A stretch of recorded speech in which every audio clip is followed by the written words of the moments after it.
Praise Lord, जय मसीह की।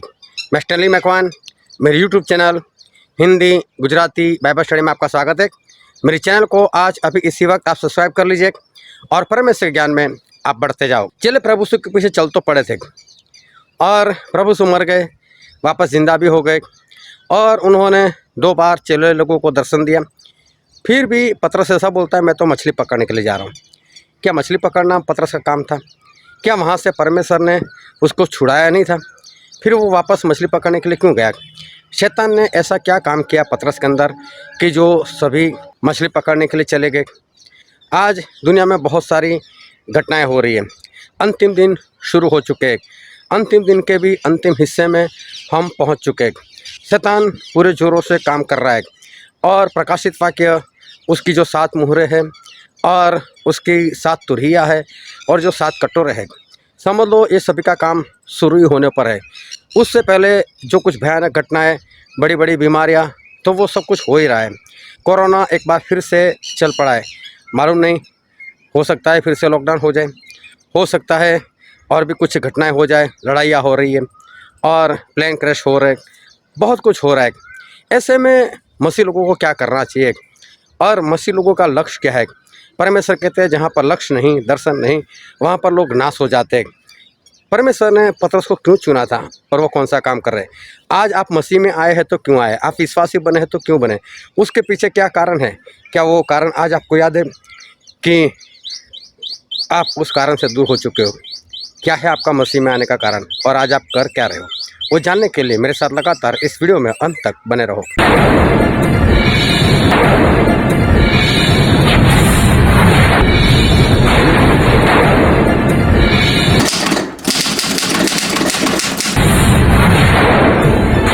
Hallelujah. आओ परमेश्वर के वचन की ओर चले और बाइबल से नीति वचन उसका 29वां अध्याय और हम पढ़ेंगे 15 वचन से लेकर उसके 20 वचन तक। छड़ी और डांट से बुद्धि प्राप्त होती है, परंतु जो लड़का यूं ही छोड़ा जाता है वह अपनी माता की लज्जा का कारण होता है। दुष्टों के बढ़ने से अपराध भी बढ़ता है, परंतु अंत में धर्मी लोग उनका गिरना देख लेते हैं। अपने बेटे की ताड़ना कर, जब उससे तुझे चैन मिलेगा और तेरा मन सुखी हो जाएगा। जहाँ दर्शन की बात नहीं होती वहाँ लोग निरंकुश हो जाते हैं, पर जो व्यवस्था को मानता है वह धन्य होता है। दास बातों ही के द्वारा सुधारा नहीं जाता, क्योंकि वह समझ कर भी नहीं मानता। क्या तू बातें करने में उतावली करने वाले मनुष्य को देखता है? उससे अधिक तो मूर्खी से आशा है। परमेश्वर पिता का वचन हमारे बहुत ही आशीषित है। परमेश्वर पिता का वचन सच्चा है और बाइबल में लिखा है यदि तू सच्चाई को जानेगा तो सच्चाई तुझे आज़ाद करेगी। बहुत ध्यान से आज एक बार फिर परमेश्वर के वचन को सुनना और उसके अनुसार चलना। एक के बाद एक घटनाएं इस दुनिया में हो रही है। घटना को देखो तो एक निगाह में ऐसा लगता है कि ये सारी घटना एक हादसा है और ऐसे ही हो रही है या तो हो जाती है, लेकिन उसके पीछे एक षड्यंत्र होता है, एक योजना होती है, शैतान की योजना होती है। लेकिन ये सारा कुछ हमारे सामने एक के बाद हो रहा है। 2030 तक क्या करना है और किस तरह से कौन सी योजना को एक के बाद वो अंजाम देना है, वो सब कुछ आज तय है। 2030 तक का जो एजेंडा है, अगर आप देखो उसको तो आपका मन एक बार तो मानने के लिए तैयार नहीं होगा। लेकिन कोई भी बात ऐसी नहीं है जो छुपा कर की जा रही है। सारा कुछ लोगों को बताकर बिंदास से किए जा रहे। 2030 तक जो भी योजना है शैतान की, वो शैतान ने एडवांस में जाहिर कर दी है। जो भी वो लोग करना चाहते हैं वो सब कुछ उन लोगों ने बता दिया है। किस तरह से आपको घर में बंद करना वो भी तय है। कैसी बातें फैलाकर किस तरह से कितने दिनों के लिए, कितने महीनों के लिए आपको बंद करना, वो सब कुछ तय है। किस तरह से एक बार फिर से आपके मुंह को बंद करना, उसके ऊपर कुछ कपड़ा लगाकर, वो भी तय है। आने वाले दिनों में सब कुछ देखेंगे। और किस तरह से कौन से कमरे में सिर्फ आप अकेले को किस तरह से बंद कर देना, वो भी तय है। आपकी बाहों पर कौन सा टिकाया लगाया जाएगा, वो भी तय है। और किस तरह से लगाया जाएगा, वो सब कुछ तय है। जैसे जब हम बाइबल पढ़ते हैं तो बाइबल में हमारे परमेश्वर ने सब कुछ बता दिया था। प्रभु उसने एडवांस में बता दिया था कि बीमारियां आएगी, तो बीमारियां आ रही है, वो कोई बड़ी बात नहीं है। लेकिन जब बाइबल पढ़ते हैं तो बाइबल में तो प्रभु उसने सिर्फ एक शब्द इस्तेमाल किया कि जब मेरे आने के दिन निकट होंगे तब मरी फैलेगी और बीमारियां फैलेगी। प्रभु उसने ऐसा बोल दिया। जब हम पढ़ते मरी शब्द पढ़ते हैं जिसका मतलब बीमारियां होती है, हमें अंदर कुछ नहीं होता है, क्योंकि ये शब्द हम बार बार इस्तेमाल करते हैं, बार बार सुनते हैं, तो ये कोई बड़ी बात नहीं है। लोग बोल देते मैं बीमार हूँ, मैं कमज़ोर हूँ, बिंदास से बोल देते। लोग अस्पताल में जाकर बोलते हैं मुझे ये वाली बीमारी है, मेरा इलाज करो। तो जब हम भी पढ़ते और जब प्रभु उसने बोला वो हम पढ़ते तो हमें भी ऐसा लगता है उसमें कौन सी बड़ी बात है, बीमारी है तो है, आएगी तो आएगी, उसमें कौन सी बड़ी बात है। लेकिन आज वो प्रभु यीशु की कही हुई बात आज याद आती है और आज पता चलता है कि वो बीमारी नहीं है। चाहे प्रभु उसने बोला कि मरी फैलेगी, लेकिन जब जब प्रभु यीशु के पास किसी बीमार व्यक्ति को लेकर आते थे, एक इंसान आया, प्रभु यीशु को बोलने लगा यीशु यीशु मेरा जो बेटा है उसे बीमारी है। लेकिन प्रभु यीशु ने उसके अंदर जो दुष्टात्मा था उसको डांटा, बोले भाग निकल यहाँ से। बोले मेरे बेटे को मिर्गी आती है। लेकिन प्रभु यीशु दुष्टात्मा को डांटा, वो निकल गया, वो ठीक हो गया। प्रभु यीशु के पास एक गूंगा और अंधा ऐसे इंसान को लेकर आए, प्रभु यीशु ने उसके अंदर जो भूत था उसको डांटा, निकल, वो निकल गया, वो दिखने लग गया, बोलने भी लग गया। इसका मतलब कोई बीमारी है ही नहीं, ये तो सारे दुष्टात्मा के काम है। लेकिन प्रभु यीशु ने शब्द ऐसा इस्तेमाल किया, मरी फैलेगी, दुष्टात्मा फैलेगा ऐसा नहीं बोला प्रभु यीशु ने, मरी फैलेगी। तो तब हमें समझना चाहिए कि प्रभु यीशु तो बीमार शब्द इस्तेमाल नहीं करते थे, वो तो दुष्टात्मा को डांटते थे, दुष्टात्मा भाग जाते थे। लेकिन इस बार अंतिम दिनों के बारे में प्रभु यीशु ने मरी फैलेगी ऐसा क्यों बताया? भाई इसके अंदर कुछ राज है। वो राज आज हमें पता चलता है कि सही में कोई बीमारी है ही नहीं, और देखने जाओ तो बीमारी है भी। क्यों बीमारी है भी और क्यों बीमारी नहीं है, मैं आपको बताना चाहता हूँ कि बीमारियां नाम की कोई चीज़ नहीं है, लेकिन ये भी है एक षड्यंत्र। षड्यंत्र ऐसा है कि वायरस बनाए जाते हैं, वायरस। और वायरस बोले तो किसी तरह का एक जंतु होता है, मान लो उसके अंदर ऐसा क्या होता है जिसके कारण अगर वो किसी के शरीर में घुस जाए तो बीमार हो जाता है। अरे वायरस सोचो क्या प्रभु यीशु बनाएंगे? लोग आज तक यही समझ रहे कि जितने भी जीव जंतु ने प्रभु यीशु ने बनाए, प्रभु यीशु नहीं बनाए। बहुत सारे जीव जंतु जो प्रभु यीशु नहीं बनाए, अगर प्रभु यीशु ने बनाए होते तो प्रभु यीशु सभी को शुद्ध कहते। लेकिन बाइबल पढ़ना, उन्होंने सुअर को अशुद्ध कहा, उन्होंने बनाया होता तो अशुद्ध बोलते। उन्होंने बोला कुत्ता कभी मेरे स्वर्ग में नहीं आ सकता, कुत्ते को भी अशुद्ध बोला, कौवे को भी अशुद्ध बोला। तो अशुद्ध चीज़ें क्या परमेश्वर बना सकते? और अगर परमेश्वर कुछ बनाते हो क्या अशुद्ध बन सकती है? हो ही नहीं सकता। कुछ समझने की ज़रूरत है बस, और बरसों से जो हमारे दिमाग में डाला गया उसे आज़ाद होने की ज़रूरत है बस। शैतान को समझने की ज़रूरत है, वो कितना काम कर सकता है, उसके पास कौन कौन सा पावर है, तब समझ जाओगे। प्रभु ने ऐसा कहा लहू में जान है, और ये मच्छर क्या करता है? वो तो लहू पीता है, हमारी जान लेता है। क्या परमेश्वर बनाएंगे? नहीं।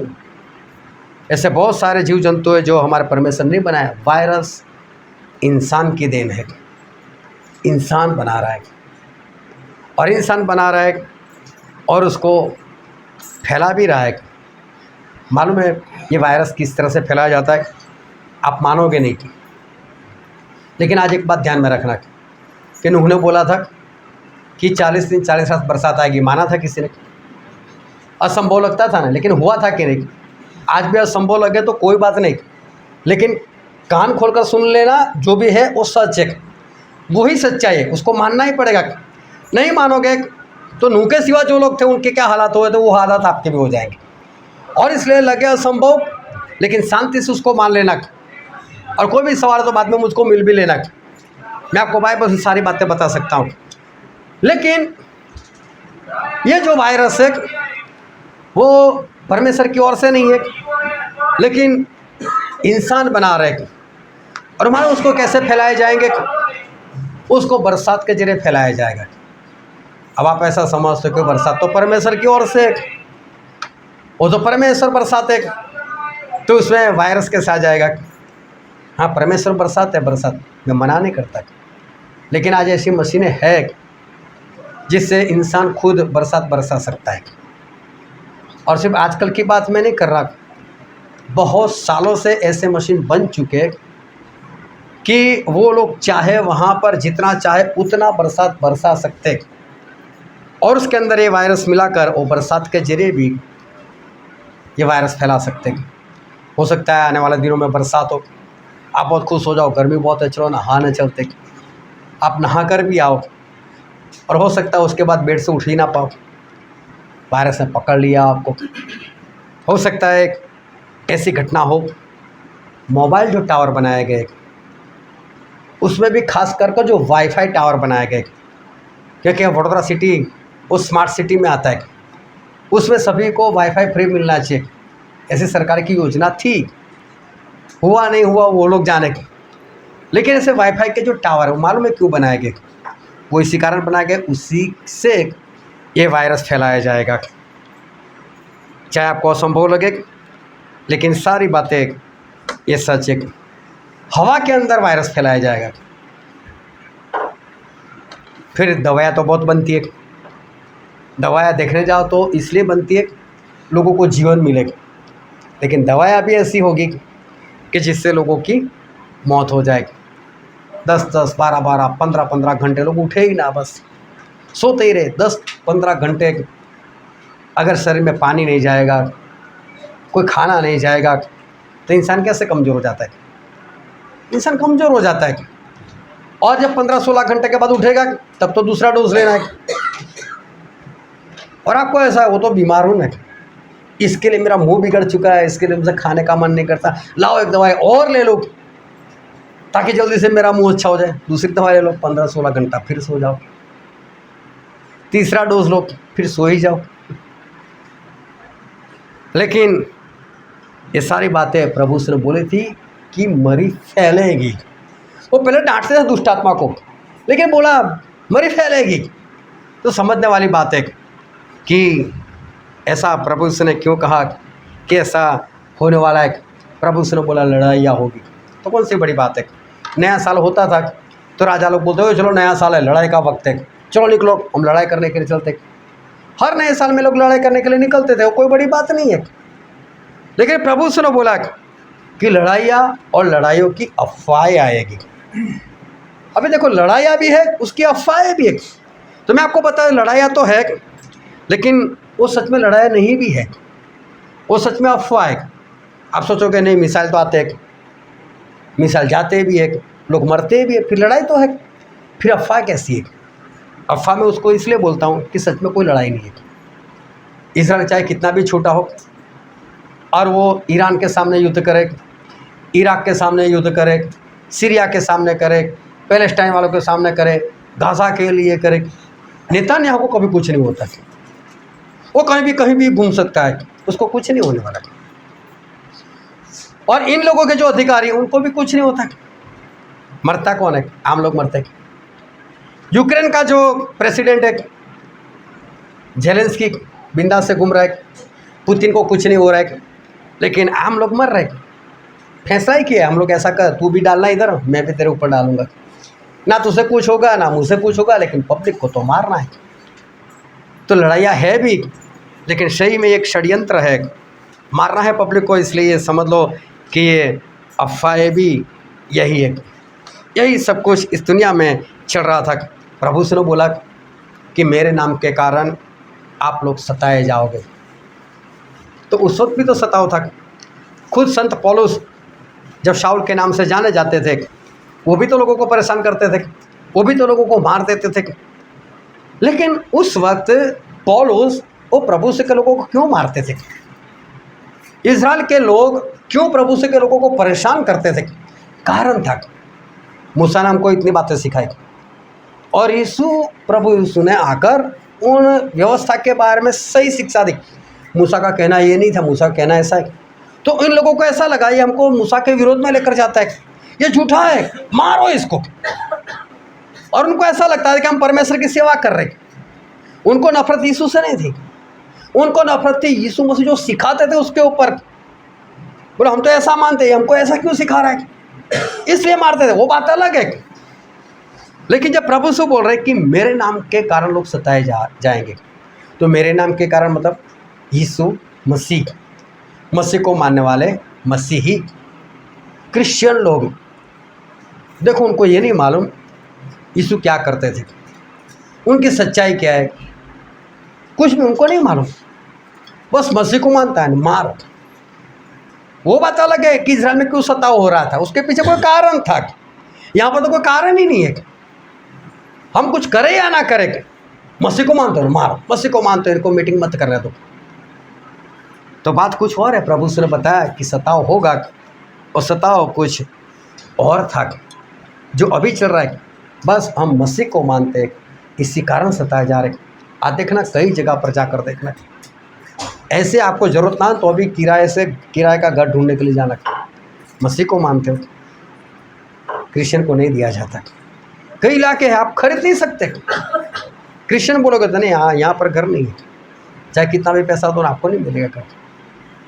तो सोचो ये क्या है, क्या हमने उनका कुछ बिगाड़ा? क्या उनको मालूम है यीशु मसीह कौन है? तो फिर इतनी नफरत क्यों? कुछ मालूम है और फिर हमसे कुछ नफरत करे तो फिर तो बात बनती है। लेकिन प्रभु ने जो कहा था कि मेरे नाम के कारण, बस मेरा नाम होगा ना, उसके कारण भी आप सताए जाओगे।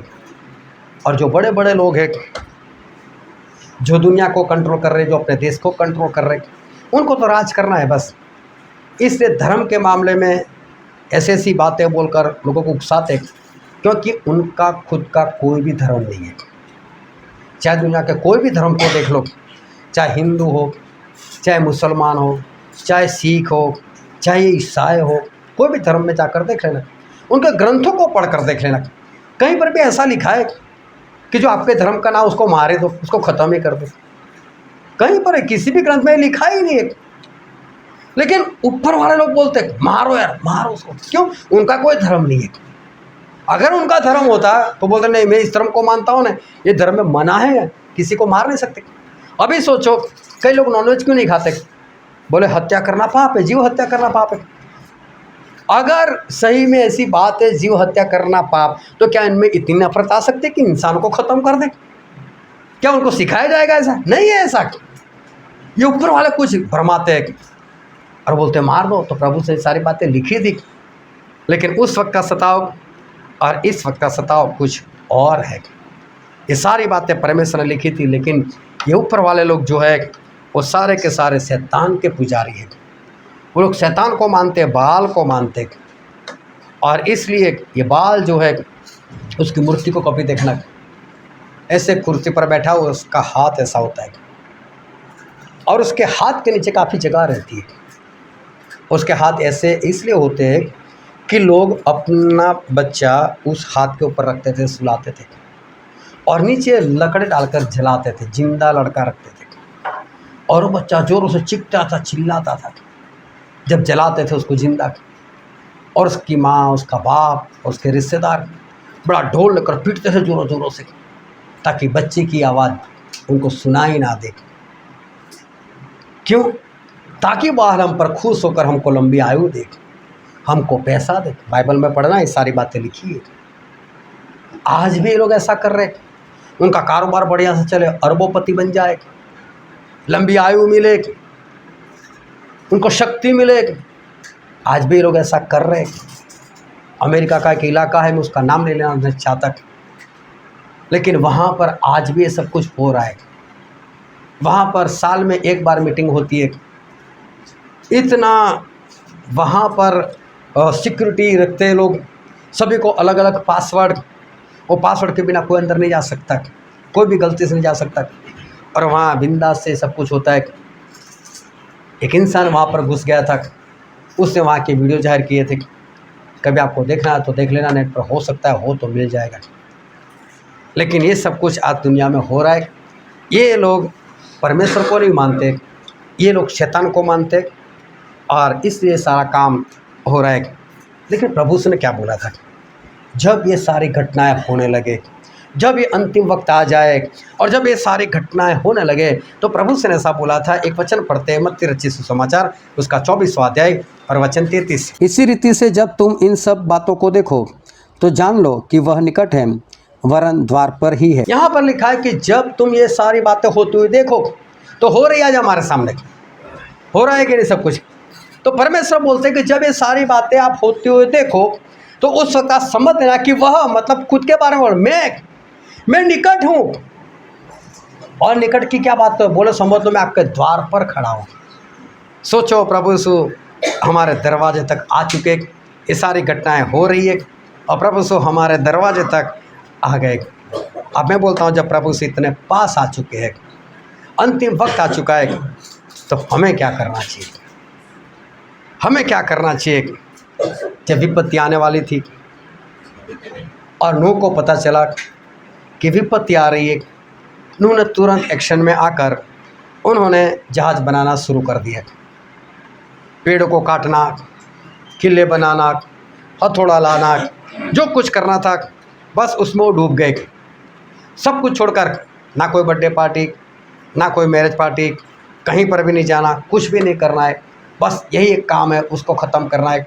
किसी भी तरह से जहाज़ को पूरा करो, जहाज़ का पूरा करो। उनका लक्ष्य बन गया एक, उनका विज़न बन गया एक, ये उनका टारगेट बन गया कि जब ये सब कुछ होने वाला है, बरसात आने वाली, चाहे 100 साल के बाद आए, लेकिन होने वाली बरसात, तो मैं क्या करूं? क्या 100 साल तक मैं इंतज़ार करता रहूं? 100 साल के बाद मैं देखूं कि प्रभु लाते कि नहीं बरसात, फिर मैं कुछ करूं? या 100 साल तक मैं प्रार्थना ही करता रहूं और प्रभु को मना, नहीं प्रभु आप बरसात मत बरसाना। एक बात समझ लेना, प्रभु से जो भी कहा है ना ऐसा होगा, उस बारे में आप प्रार्थना कर ही नहीं सकते, और करेंगे तो परमेश्वर छोड़ ही नहीं सकते वो काम। जो उन्होंने ठान कर रखा है, जो उन्होंने बोल कर रखा है ऐसा होने वाला है, तो वो होगा ही होगा। उसके विरुद्ध में आप कितनी भी प्रार्थना करो, वो प्रार्थना नहीं सुनाई देने वाली, ये करने वाला ही कोई और है। और प्रभु से जो बोला वो बात ही अलग है। एक और शैतान है जो चाह रहा है कि मैं ऐसा करूं, मैं सभी को ख़त्म करूं, वो उसका काम है। परमेश्वर को उससे क्या लेना देना? परमेश्वर उसको बोले कि मेरे लोग बहुत प्रार्थना करें, अभी तू मत कर ये सारा। प्रभु उसको ये नहीं बोलने वाला तू मत कर। प्रभु से तो यहाँ तक बोला कि अमोरी लोग जो है उनका पाप का घड़ा अभी तक नहीं भरा, मैं करने दो उनको, पाप घड़ा भरने दो, फिर देख मैं कैसी उनकी हालत करता हूँ। और फिर इस्राएल के जरिए सभी को ख़त्म करवा दिया। वो नहीं रोकेंगे शैतान को, तू रोक, तू रुक जा, वो नहीं बोलने वाले, वो उसका काम है। उसके काम में प्रभु से कुछ भी नहीं करने वाले, वो अपना काम अलग से कर रहे हैं। उसके लिए प्रार्थना करो, कोई बात नहीं। अंतिम दिनों में तैयार होने के लिए प्रार्थना करो। नूह ऐसी प्रार्थना कर सकते, परमेश्वर जहाज बनाने में मेरी सहायता करो, मुझे बल दो, मुझे ज्ञान दो, ताकि आपने जैसा बताए वैसा ही मैं कर सकूं। लेकिन नूह ये प्रार्थना कभी भी नहीं कर सकते कि प्रभु 40 दिन 40 रात बरसात का जो प्रोग्राम है उसको ख़त्म करो, वो नहीं बोल सकते। वो तो है ही है, जो होने वाला हो तो होगा, उसके लिए हम प्रार्थना कर ही नहीं सकते। लेकिन हमें वो करना है जो परमेश्वर ने हमको बोला है। तो परमेश्वर ने नूह को क्या बोला था? तू जहाज बना, तो उसके लिए प्रार्थना है। आप बनाओ जहाज, उसके लिए प्रार्थना है। लेकिन जो होने वाला है उसके लिए कोई भी प्रार्थना हम कर नहीं सकते। करेंगे तो सुनी नहीं जाएगी, सुनेंगे तो परमेश्वर उसके बारे में कुछ भी नहीं करने वाले। तो नूह का लक्ष्य बन गया, बस मुझे जहाज़ बनाना, जहाज़ बनाना, जहाज़ बनाना। जब तक जहाज़ नहीं बना तब तक उन्होंने बाकी के सारे काम रोक दिए। ना बर्थडे पार्टी, ना कोई मैरिज एनिवर्सरी, ना कोई मैरिज, कुछ भी नहीं। उन्होंने सब कुछ छोड़ दिया और अपने लक्ष्य के ऊपर ध्यान लगाया, अपना जो टारगेट था उसको पूरा किया। और जैसे ही पूरा हुआ तो घुस भी गए उसके अंदर। उसके बाद भी उन्होंने कुछ भी नहीं किया। अब मैं बोलता हूँ कि उन्होंने ऐसा क्यों किया, उन्होंने क्यों जहाज़ बनाया, क्यों उन्होंने उस वक्त बाकी के सारे काम छोड़ दिए? क्योंकि वो बचना चाहते थे। बस जो होने वाला था वो तो होने ही वाला था, वो बचना चाहते थे और अपने लोगों को भी बचाना चाहते थे। इसलिए उन्होंने जो करना था वो कर दिया। और जब ये सब कुछ हमारे सामने हो रहा है तो हमें क्या करना चाहिए, हमें किस तरह से जीवन जीना चाहिए? और बाइबल में लिखा है मत्ती रचित सुसमाचार उसका 24वां अध्याय उसका 42 वचन, इसलिए जागते रहो क्योंकि तुम नहीं जानते कि तुम्हारा प्रभु किस दिन आएगा। क्या लिखा है? इसलिए जागते रहो। तो क्या करना है हमें? जो होने वाला है तो होने वाला है। तो परमेश्वर क्या बोलते हैं कि इसलिए तुम जागते रहो, मतलब कि सावधान रहो, जागते रहो। और ये जागते रहो बाइबल में देखो तो बार बार लिखा है, बार बार जागते रहो, सावधान रहो, जागते रहो, सावधान रहो, चौकस रहो। ऐसे ही बातें बाइबल में बार बार लिखी। क्यों जागते रहना है, कैसे जागते रहना है, किस बात में सावधान रहना है? और बाइबल में एक वचन पढ़ते हैं, पहला पतरस उसका 5वां अध्याय और वचन 8, सचेत रहो और जागते रहो क्योंकि तुम्हारा विरोधी शैतान गरजने वाले सिंह की नाई इस खोज में रहता है कि किसको निगल जाए। Hallelujah, hallelujah. दोनों हाथों को उठा करके हालेलुया। अब ध्यान से समझो परमेश्वर का वचन क्या कहता है कि तुम्हारा शत्रु शैतान गरजने वाले सिंह की नाई जो कोई मिले उसे खाने के लिए नहीं, लेकिन निगल जाने के लिए। देखो, खाना खाना, चबाकर खाना और निगलना, दोनों में अंतर है। अगर वो चबाने लग जाए तो हो सकता है कोई छुटकर भाग भी जाए, लेकिन निगल ही जाए, पूरा अंदर ही खींच ले, बात खत्म हो गई। ये सांप का काम है। सांप जो है ना वो हमेशा किसी को निगल लेता है, और जब निगल लेता है ना उसके बाद क्या करता है, वो किसी पेड़ पर चला जाता है और पेड़ की जो मजबूत डाली है ना वहाँ पर अपने आप को गोल ऐसा घुमा देता है, क्योंकि अंदर जो गया ना अभी जिंदा है उसको इस तरह से मारता है। तो बात ये है कि परमेश्वर ऐसा कहते हैं, जागते रहो, सचेत रहो, तुम्हारा शत्रु शैतान गरजने वाले सिंह की नाई जो कोई मिले उसे निगल जाने के लिए तैयार है, और आप उसके शिकार ना हो जाओ। इसलिए परमेश्वर क्या कहते हैं, सावधान रहो। फिर एक वचन और पढ़ते हैं, इब्रानी उसका 10वां अध्याय वचन 25, और एक दूसरे के साथ इकट्ठा होना न छोड़ें जैसे कि कितनों की रीति है, पर एक दूसरे को समझाते रहें, और ज्यों ज्यों उस दिन को निकट आते देखो त्यों त्यों और भी अधिक प्रयत्न किया करो। हालेलुया। परमेश्वर ने ऐसा कहा कि जैसे जैसे मेरा आना पास में होता है, जैसे जैसे दूसरा आगमन उसका दिन पास में आता है, तो जैसे लोग करते कि उस वक्त संगति छोड़ देते, बोले आप लोग ऐसा मत करो, लेकिन जैसे जैसे वो दिन पास में आता है उस वक्त ज़्यादा इकट्ठा हो और इकट्ठा होने का ज़्यादा प्रयत्न करो। हालेलुया। समझ में आ रही है बात सभी को? देखो, ये प्रभु का वचन है कि जैसे जैसे वो दिन पास में आता है तो हमें क्या करना चाहिए, ज़्यादा इकट्ठा होना है। अभी देखो, ये वचन आज हमने पहली बार पढ़ा, मेरे ख्याल से पिछले कितने मैसेज में ये वचन तो आता ही रहता है। हो सकता है कई लोगों को मुँह ज़बान भी हो गया हो, अगर ध्यान से सुना हो तो। कहाँ इब्रानी 10:25 में ये बात लिखी हुई है। बार बार हमने ये वचन पढ़ा है, लेकिन फिर भी मैं आप लोगों से ही सवाल करता हूँ, क्या आपने इस वचन को माना? प्रभु यीशु जहाँ जहाँ जाते थे, पतरस यूहन्ना जहाँ जहाँ जाते थे, बाइबल में पढ़ कर देखना, मत्ती, मरकुस, लूका, यूहन्ना और प्रेरितों के काम, ये 5 पढ़ कर देखना चाहिए। लोग क्या करते थे, बीमार को उठा उठा कर लेकर जाते थे और उनके पास रखते थे। क्यों? ये लोग आएंगे तो चंगे हो जाएंगे। हालेलुया। तो देखो, बीमार है, उसको तो पहले जाना चाहिए कि नहीं संगत में, और हमारे पास तो वही बहाना है, बीमार है तो हम नहीं जा सकते भाई। अरे बीमार तो पहले दौड़कर जाना चाहिए, क्योंकि वहाँ चंगाई है। घर में बैठकर चंगाई मिलने वाली नहीं, तो फिर क्या करना चाहिए? भागना चाहिए कि नहीं वहाँ पर? देखो, जो काम हमें जिस वक्त पहले करना चाहिए उसी को तो हमने बहाना बना लिया है। नहीं यार, सर बहुत दर्द करता है।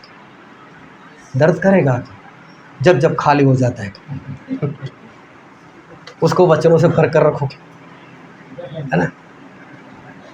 ऐसे कैसे वो दर्द करेगा? हमने वचन बहुत बार पढ़ा है, लेकिन लोग जैसे जैसे वो दिन पास में आते हैं, लोग संगति छोड़ते ज़्यादा। छोड़ो मत उसको, कोई बहाना मत बनाओ। आपका बहाना वो आपके पास रहे दो। प्रभु यीशु को किसी ने बोला था, यीशु मेरा बाप मर चुका है ना, बस उसको दफन करने के बाद आता हूँ मैं। प्रभु यीशु ने बोला, तेरा बाप मर गया? यार तू जा, जल्दी से निकल। बोला ऐसा? क्या बोला उसको? जो मुर्दे है वो मुर्दे को दफन करेंगे, तू तो चल मेरे पास, चल मेरे पीछे। तेरा बाप मर गया तो कौन सी बड़ी बात, नहीं मरने वाला है क्या? मरने वाला है, उसमें कौन सी बड़ी बात, छोड़ दे उसको। अब मर गया, वो डेड बॉडी हो गया, अब तेरा बाप नहीं रहा, छोड़ दे उसको, लेकिन तू मेरे पीछे चल। ये बाइबल में लिखा है। लेकिन इसको हमने क्या बना दिया? बहाना बना दिया। नहीं, ये बहानाबाजी मत करो। मैं बहुत स्पष्ट कहता हूँ कि प्रभु यीशु हमारे काम के अनुसार हमको बतला देंगे। जिस दिन प्रभु यीशु ने आपको बोल दिया, मैं अभी बीमार हूँ, मैं तेरा काम नहीं कर सकता, मैं स्वर्ग में नहीं ले सकता, मुझे कुछ सोचने दे, अभी मुझे आराम कर दे, मैं बीमार हूँ, क्या होगा आपका? आप उनके सामने खड़े हो, आप गिड़गिड़ा रहे हो, प्रभु मुझे स्वर्ग में ले लो, मैं अभी बीमार हूँ, मुझे सुनने दे भाई, बाद में बात करूँगा। ऐसा होगा नहीं। एक सोचो, आपने जो काम किया है उसके अनुसार ही बदला मिलने वाला है। आप बहाने बताओगे तो परमेश्वर भी बहाने के हिसाब से काम करेंगे कि नहीं? आया ना? तो फिर होगा ऐसा हमारे साथ। क्यों बहाने बनाना? ऐसे बहाने मत बनाओ। फिर बाइबल में लिखा है, मत्ती रचित सुसमाचार उसका 26वां अध्याय और 40 और 41 वचन। फिर चेलों के पास आकर उन्हें सोते पाया और पतरस से कहा, क्या तुम मेरे साथ एक घड़ी भी जाग नहीं सकते? जागते रहो और प्रार्थना करते रहो कि तुम परीक्षण में न पड़ो। आत्मा तो तैयार है परंतु शरीर दुर्बल है। यहाँ पर प्रभु से बोलते हैं, रात के वक्त, रात काफ़ी हो चुकी थी और प्रभु से अपने चेलों से बोल रहे, देखो मैं वहाँ पर प्रार्थना करता हूँ, आप यहाँ पर बैठकर प्रार्थना करो। प्रभु से 1 घंटा प्रार्थना की। 1 घंटा प्रार्थना कर कर वापस आए और देखा तो उनके खास चेले पतरस, यूहन्ना, याकूब, वो लोग सो रहे थे। उनको बोला कि आप लोग मेरे साथ जाग नहीं सकते, आप प्रार्थना नहीं कर सकते? हालेलुया। मैं बोल रहा हूँ, प्रभु उसके खास चेले आज आप हो, पतरस भी आप, यूहन्ना भी आप, याकूब भी आप। तो प्रभु उससे सवाल क्या कर रहे, मेरे साथ जाग नहीं सकते? हालेलुया। फुल नाइट में बहाना है कि नहीं? लेकिन प्रभु से क्या बोलते, और बोलते अपने खास लोगों को बोलते, अगर परमेश्वर की आवाज़ आप तक नहीं पहुँच रही, बहुत ध्यान से समझना, मेरे लिए जाग नहीं सकते, प्रार्थना के लिए जाग नहीं सकते, अगर ये आवाज़ आपको नहीं सुनाई दे रही, इसका मतलब ये हुआ कि आप प्रभु के खास लोग नहीं। वो तो खास लोगों से बोलते, सभी से कहाँ बोलते हैं, मर रहे दो ना उसको, मुझे क्या है? खास लोगों के पास आवाज़ आई, तू जाग नहीं सकता, तू जाग नहीं सकती। अगर ये आवाज़ आपको नहीं सुनाई देती तो आपको चौकन्ना होना है, आपको कुछ सोचना पड़ेगा कि प्रभु क्यों मेरे साथ ऐसा। जॉन वेस्ली परमेश्वर के बहुत अच्छे बड़े दास हो गए, काफ़ी पुराने, इसलिए मैंने तो उनको नहीं देखा, 300 से ज़्यादा साल हो गए, लेकिन मैंने उनके बारे में एक बात ऐसी सुनी कि उस वक्त अगर पास के गांव में या शहर में किसी को दुष्टात्मा होती थी और इनको कोई बुलाने के लिए आता था और एक घोड़े पर बैठते थे और तभी दुष्टात्मा वहाँ से भाग जाते थी, जॉन वेस्ली आ रहा है, भागो यहाँ से। इतना नाम था उनका, दुष्टात्मा उनसे इतनी कांपती थी। एक बार उन्होंने ऐसी प्रार्थना की रो कर कि परमेश्वर आपने मुझे छोड़ दिया, 1 हफ्ता हो गया, मुझे कोई मुश्किल नहीं आई, मुझे कोई परेशानी नहीं आई, आपने मुझे छोड़ दिया क्या? सोचो, एक हफ्ते से कोई बात नहीं हुई होगी, उनको कोई मुश्किल नहीं आई होगी, तो उनको ऐसा लगा परमेश्वर छोड़ तो नहीं दिया।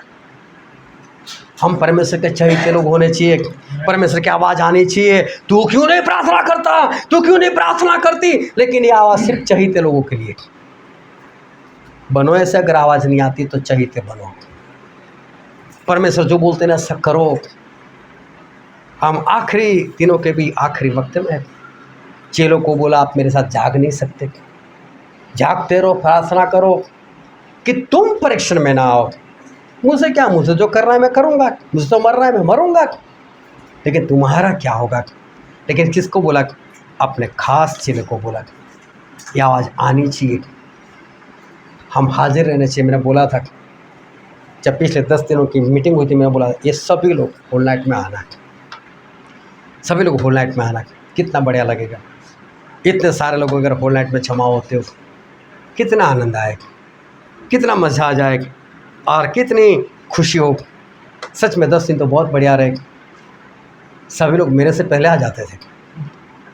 मैं जब एंट्री मारता था तब तो सभी लोग बैठे हुए होते थे और मुझे बहुत आना, सभी लोग रेगुलर। कारण क्या था मालूम है? सभी को चाहिए पवित्र आत्मा, पवित्र आत्मा चाहिए, पवित्र आत्मा चाहिए। मैं बोलता हूँ पवित्र आत्मा कोई चीज़ है क्या?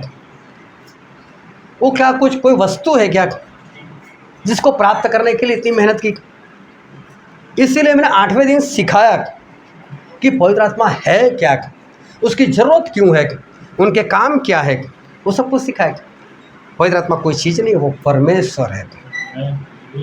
पवित्र आत्मा परमेश्वर है। और मालूम है वो क्यों आते? वो इसलिए आते तुमको चलाए। पवित्र आत्मा इसलिए आते कि तुमको पवित्र करे। पवित्र आत्मा इसलिए आते कि आप सभी से प्रेम करे। पवित्र आत्मा इसलिए आते हैं कि परमेश्वर का स्थान आपके जीवन में सबसे पहला हो। पवित्र आत्मा इसलिए आते हैं कि आपको संगति में बनाए रखे। पवित्र आत्मा इसलिए आते हैं कि आप प्रार्थना में बने रहो। ये सारे काम करवाने के लिए पवित्र आत्मा की हमको ज़रूरत थी और इसलिए पवित्र आत्मा हमारे अंदर आते। अब कई लोगों को तो ऐसा लगा आ गए ना बस बंद कर दो उनको, अब उनको जाने ही नहीं देंगे। क्या आए थे तो कुछ पता चला? क्या आपके बांधने से वो बंद कर रहेंगे क्या? कब्र के ऊपर पत्थर लगा दिया, उसके ऊपर मुहर कर दी, वहाँ पर वो सिक्योरिटी गार्ड को बिठाया गया, क्या प्रभु से को रोक सके बाहर आने से?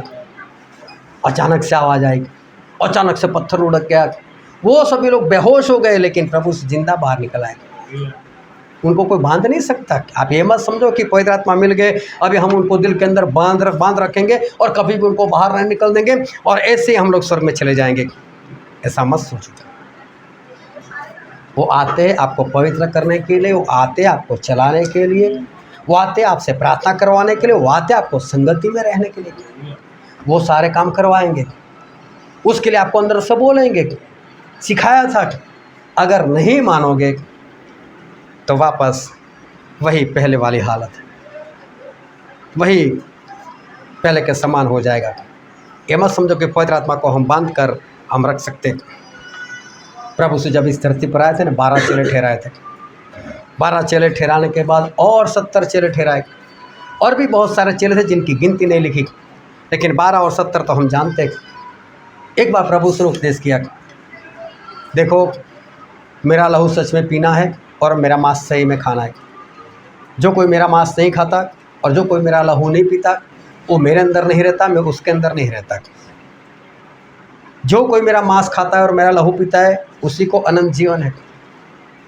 जो मेरा लहू नहीं खाता, मेरा मांस नहीं पीता, उसे अनंत जीवन नहीं है, वो मेरे अंदर नहीं रह सकता। ये सारी बातें प्रभु ने बताई और फिर बहुत स्पष्ट बता दे, मेरा मांस सही में खाना है, मेरा लहू सही में पीना है।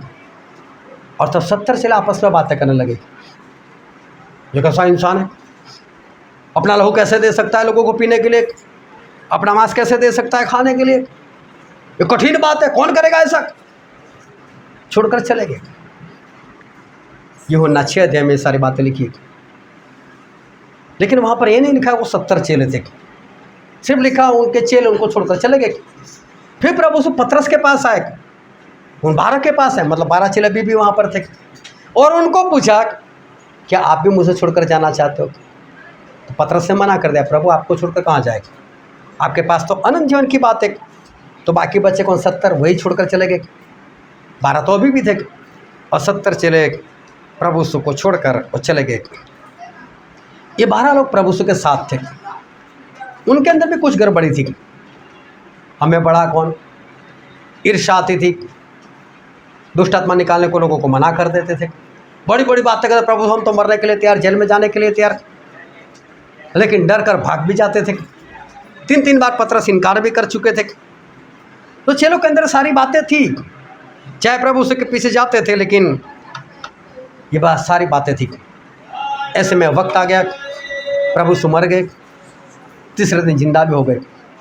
लेकिन जिंदा होने से पहले ये सारे चेले वो उदास होकर एक जगह पर बैठे हुए थे, और उनको ऐसा सब कुछ खत्म ही अभी।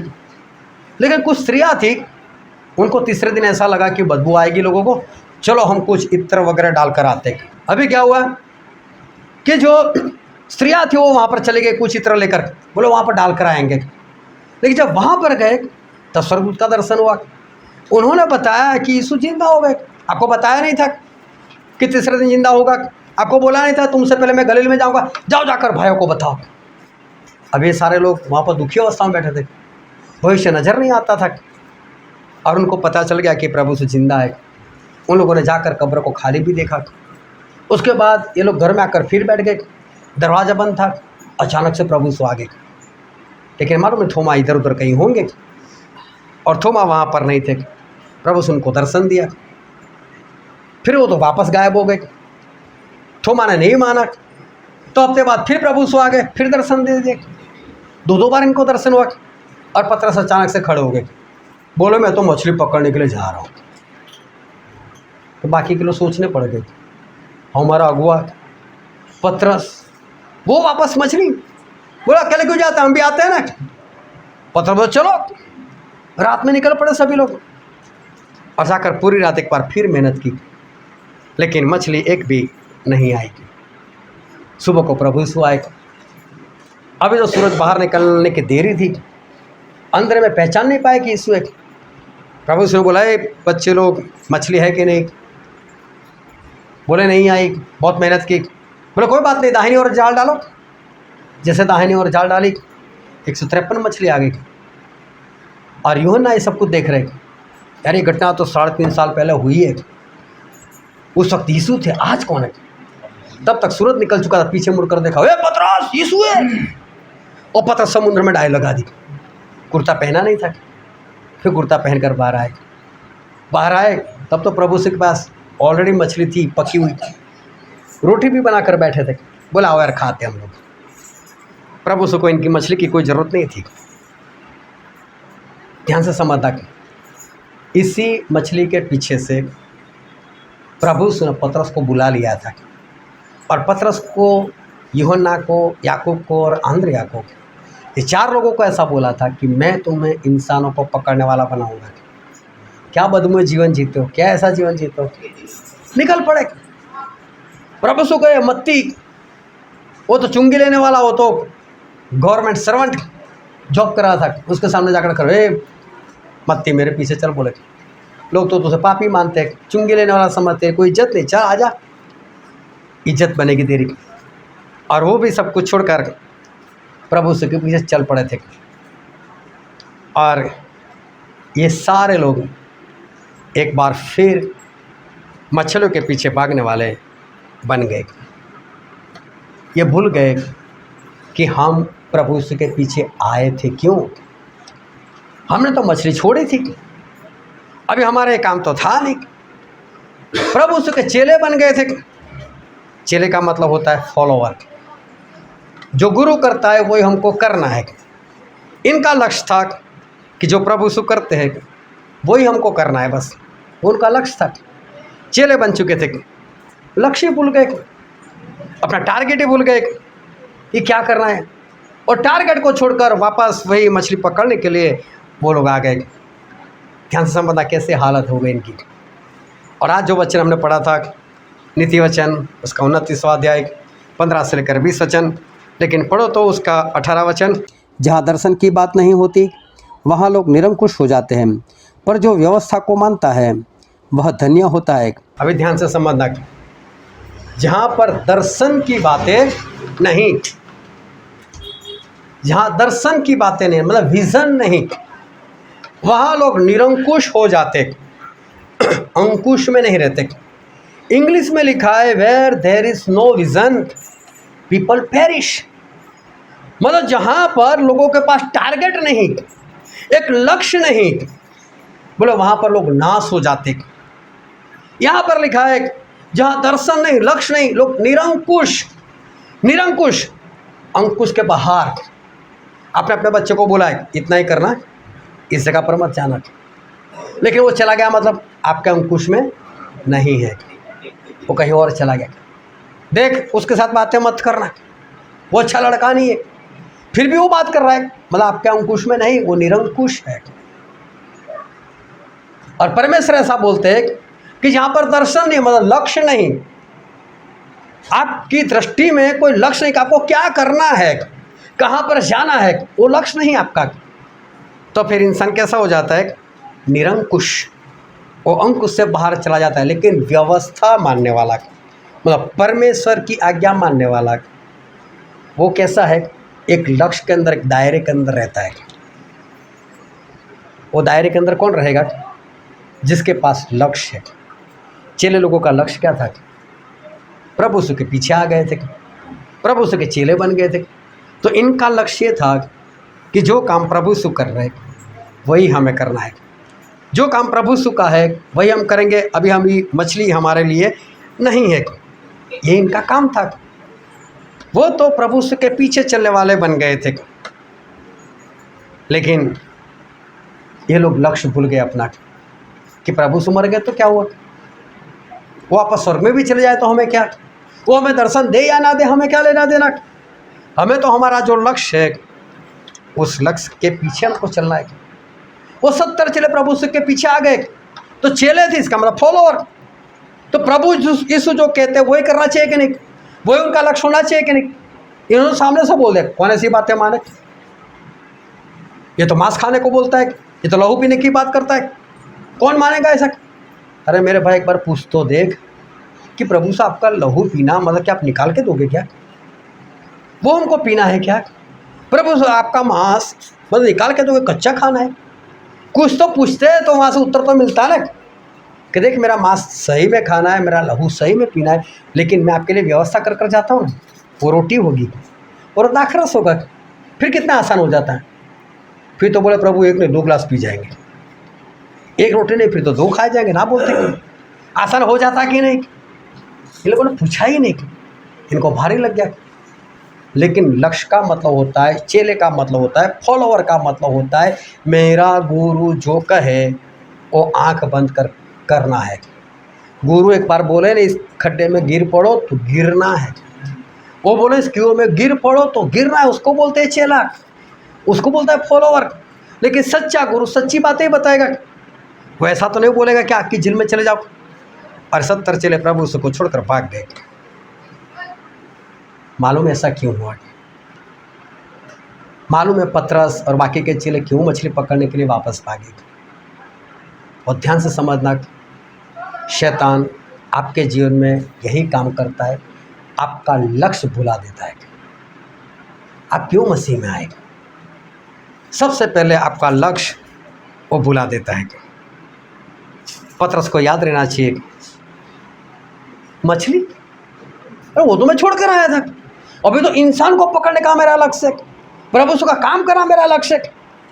मछली के पीछे जाते, लेकिन शैतान ने क्या किया, वही भुला दिया उसको याद ही नहीं रहा कि मैंने तो परमेश्वर से कौन सा वादा किया था, मैं किस लिए प्रभु के पीछे चल पड़ा था, वो तो भूल गया, लक्ष्य भूल गया।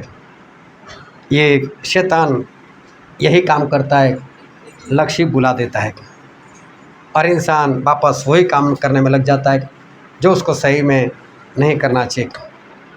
मैंने सिखाया था कि पवित्र आत्मा क्या चीज़ है।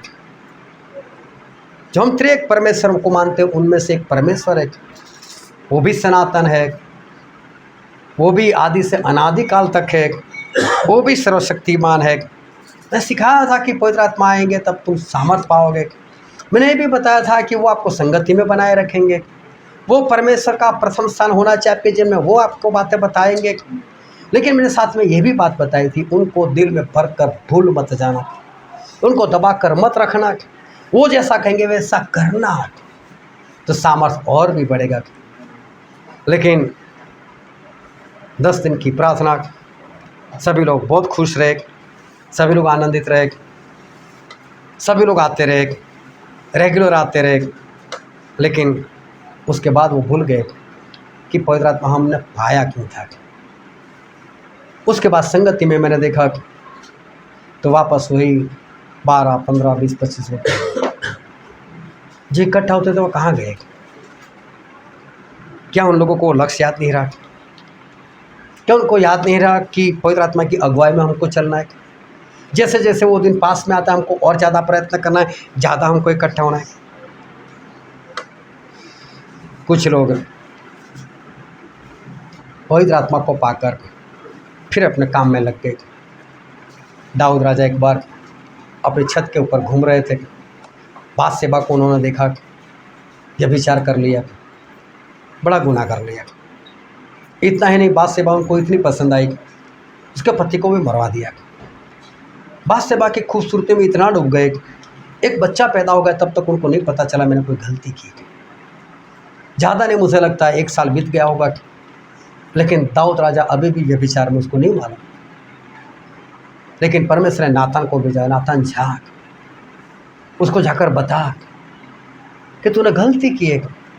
और नातान ने जाकर दाऊद को बताया, दाऊद परमेश्वर ऐसा कह रहे कि तूने गलती की है, बात सेवा के साथ तूने व्यभिचार किया है, तूने उसके पति को मरवा दिया है।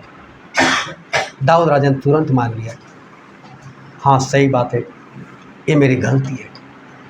परमेश्वर भी तुरंत बोला, दाऊद तेरा पाप माफ, लेकिन इस गलती की जो सजा है, दंड है, वो तो तुझे मिलेगा। दाऊद ने एक भी बार ये नहीं बोला परमेश्वर मुझे दंड नहीं चाहिए, आने दो प्रभु, कोई बात नहीं, लेकिन मैं तो आपके हाथ में पड़ता हूँ, मुझे सहायता करना, अपने दंड में भी मुझे सहायता करना। उनके 3 बेटे मर गए। एक आम सा इंसान शिमी, वो दाऊद राजा के ऊपर ऐसे पत्थर डालने लगा, बोले खूनी, बोले शाऊल को तूने मार दिया, शाऊल के घराने वाले को तूने मार दिया। दाऊद का साथी बोलता है, दाऊद मैं एक ही बार इसको ऐसा मारूंगा, एक ही बार बस, चाहे वो थप्पड़ हो, चाहे मुक्की हो, कुछ भी, एक ही बार मारूंगा, वो मर जाएगा। बोले ये कुत्ते जैसा इंसान, आपका अपमान। बोले छोड़ नहीं यार, मालूम है गलती मेरी, भुगतना है, भुगतो। इसको मना कर, उसको कुछ मत करना, तो कुछ मत कर। दाऊद को पता चल गया कि मैंने गलती की।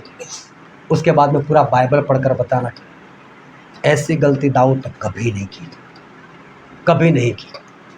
क्यों?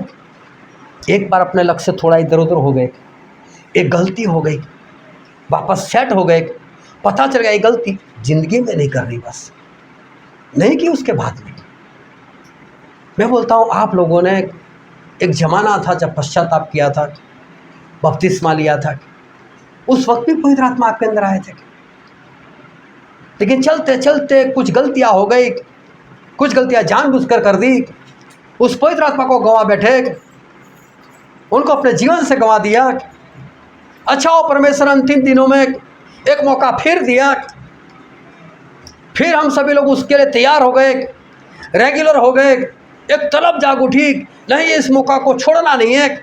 आप लोगों ने अच्छा साथ दिया, मेहनत की, 10 दिन तक भूखे रहे, और एक बार फिर उस पवित्र आत्मा के लिए मेहनत की। परमेश्वर ने भी दया की, कृपा की। एक बार उस वीडियो को देखना उस वक्त परमेश्वर कितनी सहायता की हम लोगों को, भविष्यवाणी आई। एक बात मैंने बताई थी, अभी भी यहाँ पर कोई है ऐसा जो ये मानने को तैयार नहीं कि अंतिम दिन आ चुके। उस वक्त आज को भूल किया वो मैं था। सोचो कैसी परमेश्वर की उपस्थिति आप सभी लोगों ने अनुभव किया। 1.5 घंटा कहाँ चला गया हमको पता नहीं चला। कितनी अद्भुत बातें हुई उस वक्त। ना हमारी कोई औकात, लेकिन फिर भी हमारे परमेश्वर ने कितना काम किया। उस दिन तो ऐसा लगता था कि इस उपस्थिति से कहीं जाना ही नहीं है। मुझे ऐसा हो रहा था मैं मीटिंग ही ख़त्म ना करूँ, बस चलता रहो। और भी परमेश्वर हमसे बातें करते, और करते भी वो जरूर करते, वो थे वहाँ पर करते। सभी लोगों ने बहुत अच्छा साथ दिया अपने बचाव के लिए, पवित्र आत्मा पाने के लिए। लेकिन मैं बोलता हूँ बपतिस्मा लिया तब भी तो ये काम हुआ था ना। उस वक्त जो गलती की उसके बाद में क्या एक बार फिर से वही गलती करोगे? क्या एक बार फिर से वही गलती करके एक बार फिर गवा बैठोगे क्या? मैं बोलता हूँ क्या उसके बाद अभी फिर कोई वक्त मिलेगा क्या? क्या फिर ऐसा कुछ होगा? अभी भी कुछ लोगों को उस दिन का नशा अभी भी चढ़ा हुआ है। अभी भी लोग तैयार है और 10 दिन करो, और 10 दिन करो, है कुछ नशा भी। लेकिन मैं आपको बोल रहा हूँ, जो गलती दाऊद ने एक बार की लेकिन फिर मुड़कर नहीं की, आप ये काम मत करना कि बपतिस्मा के बाद चलते चलते आप संगति में आने से रुक गए और पवित्र आत्मा गंवा बैठे। एक बार फिर से ऐसा ना हो जाए आपके साथ।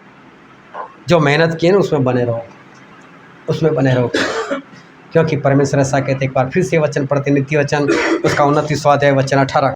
जहाँ दर्शन की बात नहीं होती वहाँ लोग निरंकुश हो जाते हैं, पर जो व्यवस्था को मानता है वह धन्य होता है।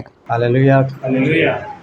जहाँ दर्शन की बातें नहीं वहाँ लोग निरंकुश हो जाते।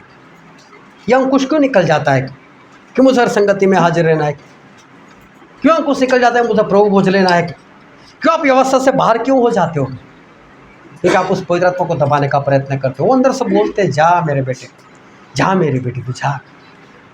कहीं ऐसा ना हो जाए ये दूसरी बार की गलती बहुत भारी हो जाएगी। शैतान आपको अपने लक्ष्य से हटाने का पूरा प्रयत्न करेगा। वो नहीं चाहता।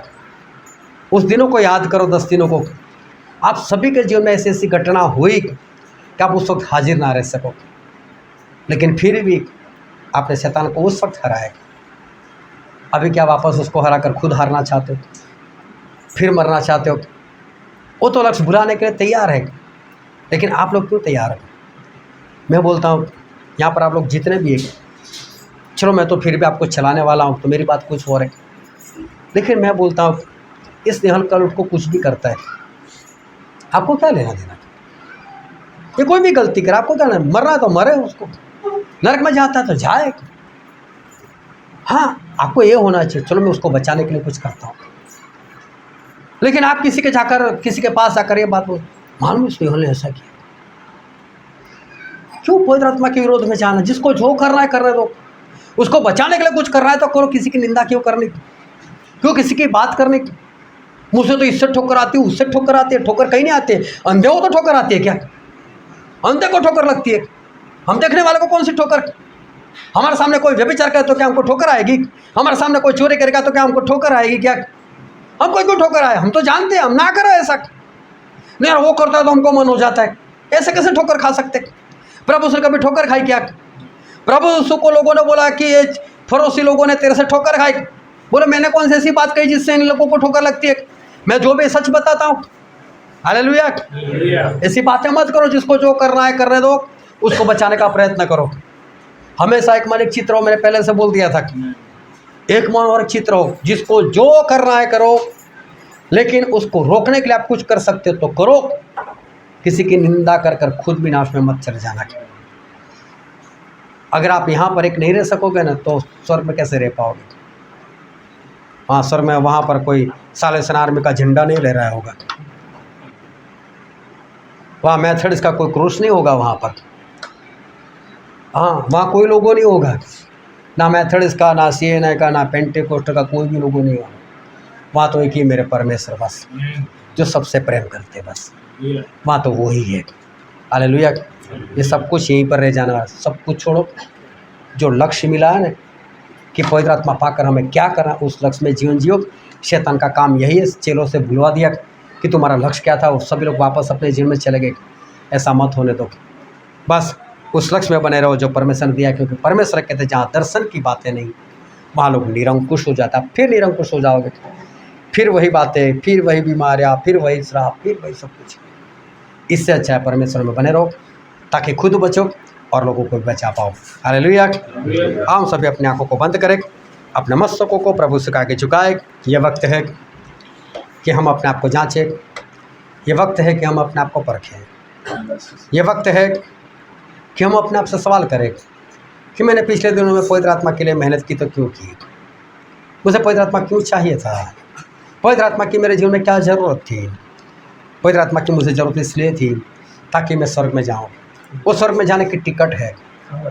मुझे पवित्र आत्मा की ज़रूरत इसलिए थी ताकि मैं सबसे प्रेम कर सकूं। मुझे पवित्र आत्मा की सख्त ज़रूरत इसलिए थी ताकि मैं सभी संगति में बना रह सकूं।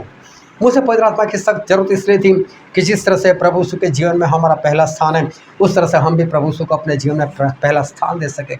हम सब कुछ छोड़कर हमारे परमेश्वर में बने रहे, उनसे लिपटे रहे, इसीलिए पवित्र आत्मा की ज़रूरत थी। उसके लिए हमने मेहनत की। क्या वापस हम उससे भूलकर हमारे लक्ष्य को छोड़कर क्या वापस नाश की ओर चले जाए?